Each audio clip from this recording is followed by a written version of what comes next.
Right చూడమ్మా X అంటే ఎంత 24, క్యూ అంటే ఎంత 17, కే అంటే పొజిషన్ వాల్యూస్ రాస్తాడమ్మా 11, ఎఫ్ అంటే 6. అవునా? ఓకే, ఇప్పుడు పొజిషన్ వాల్యూస్ డిఫరెన్స్ చూద్దామా? రైట్, డిఫరెన్స్ ఎంత ఉందో చూడమ్మా. సో 24కి 17కి 7 డిఫరెన్స్ అంటే తగ్గింది. 17కి 11కి 6 తగ్గింది, 11కి 6కి 5 తగ్గింది. అంటే 6 నుంచి ఎంత తీసేయాలమ్మా? 7, 6, 5 అయిపోయింది కాబట్టి నెక్స్ట్ 4. 6 నుంచి 4 చేస్తే 2 అంటే ఎవడమ్మా? బి. మా బి అంటే ఆప్షన్ బి పెట్టమని కాదు, బి ఎక్కడ ఉంటే అది పెట్టమని. అంటే ఎన్నో ఆప్షన్ అమ్మా? So D is the answer. ఓకేనా? Let's see the next beautiful question. AZ CX EV GT question mark KP question mark. So ఏంటని అడుగుతున్నాడమ్మా?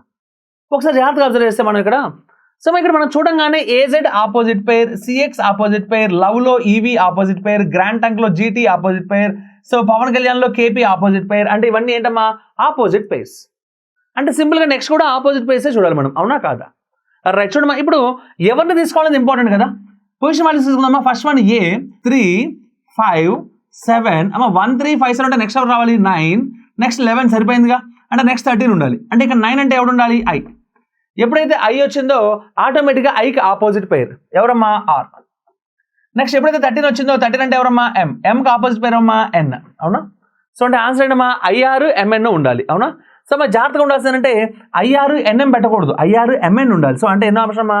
4th option is the answer. ఓకేనా?